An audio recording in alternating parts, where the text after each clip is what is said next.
Okay, so we're picking up Chapter 9, use of that old poacher skill and the infallible shot that influenced the condemnation of 1796, page 1196.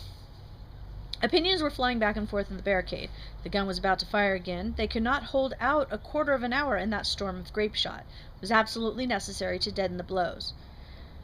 Enjolras threw out his command. "We must put a mattress there." "We don't have any," said Combeferre. "The wounded are on them." Jean Valjean, seated out of the way on a block at the corner of the wine shop, his musket between his knees, had up to that moment taken no part in what was going on. He seemed not to hear the combatants around him say, "There's a free musket." At Enjolras' order, he got up. It will be remembered that on the arrival of the company in the Rue de la Chanvrerie, an old woman, foreseeing bullets, had put her mattress up across her window. This window, a garret window, was on the roof of a house 6 stories high, standing a little outside the barricade. The mattress, placed crosswise, was resting at the top on 2 laundry poles, and held up at the top by 2 ropes, which in the distance seemed like threads, which were attached to nails driven into the window casing. These 2 ropes stood out clearly against the sky like little hairs. "Can someone lend me a double-barreled carbine?" said Jean Valjean.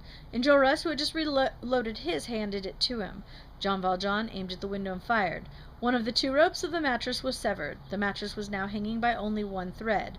Jean Valjean fired the second barrel. The second rope whipped the glass of the window. The mattress slid down between the 2 poles and fell into the street. The barricade applauded. They all shouted, "There's a mattress!" "Yes," said Combeferre, "but who'll go out after it?"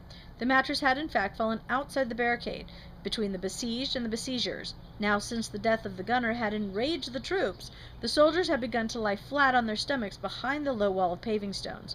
They had raised, and to make up for the unavoidable silence of the artillery, which was stalled while its crew was being reorganized, they had opened fire on the barricade.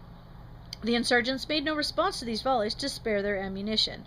The fusillade was spent against the barricade, but the street, filled with bullets, was a nightmare. Jean Valjean went out into the street through the opening, crossed through the hail of bullets, went to the mattress, picked it up, put it on his back, and returned to the barricade.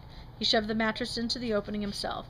He secured it against the wall in such a way that the artillerymen did not see it. This done, they waited for the blast of grape shot. They did not have long to wait. With a roar, the cannon vomited its package of shot, but there was no ricochet. The pellets miscarried against the mattress. The desired effect was obtained. The barricade was saved. "Citizen," said Enjolras to Jean Valjean, "the Republic thanks you." Bossuet laughed admiringly. He exclaimed, "It's immoral that a mattress should have so much power. Triumph of what yields over what thunders. Anyway, glory to the mattress that nullifies a cannon." Okay, so the next few paragraphs are just basically them continuing to fight. Remember that they are outgunned, completely outgunned, and most likely they're not going to make it through the night. They are basically protecting themselves with mattresses, so it's not looking good for them. So we're going to pick up on page 1222, chapter 17, Mortuus pater filiam moriturum expectant.